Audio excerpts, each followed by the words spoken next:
My daughter rushed into my room at midnight shaking and bleeding. She whispered, "Mom, someone's been in my room watching me sleep."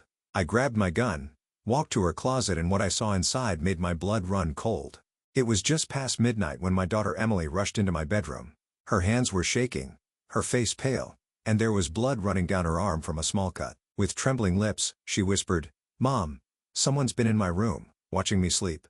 My heart froze. I grabbed my gun, walked down the hallway, and when I opened her closet door, what I saw inside made my blood run cold. Before I tell you the full story, make sure to subscribe to the channel, and let me know in the comments where you're watching from.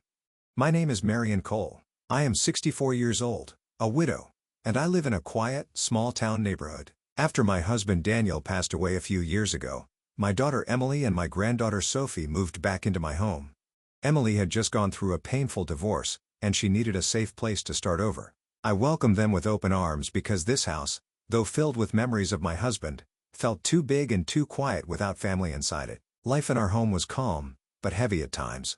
Emily worked long hours and often looked tired, carrying the weight of everything she had been through. Sophie, at only 14, was trying to adjust to a new school and new friends. She sometimes wandered into my room late at night, saying she couldn't sleep. I didn't mind.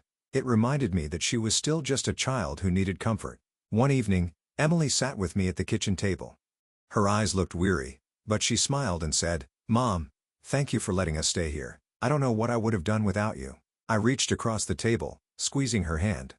"You don't need to thank me. This is your home as much as it is mine." That night, as we locked the doors and settled into bed, I felt a quiet peace. The world outside might be unpredictable, but inside these walls, I believed we were safe. My biggest worry was helping Emily rebuild her life and making sure Sophie felt loved and protected. But safety can be an illusion.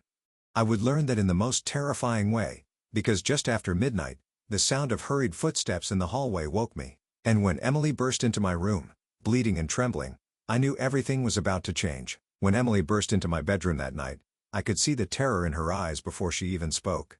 Her whole body was trembling, her skin pale as if the blood had drained out of her face. The cut on her arm wasn't deep, but the sight of blood against her nightshirt made my stomach twist. She clutched my sleeve and whispered, "Mom, someone's been in my room." I woke up and I swear I saw someone standing near the closet, watching me. The word struck me harder than a blow. For a moment, I thought she must be imagining it, a nightmare brought on by exhaustion. But the way her voice cracked, the way her eyes darted back toward the hallway told me she wasn't making it up. She had seen something. Someone. I pulled her close, trying to calm her shaking.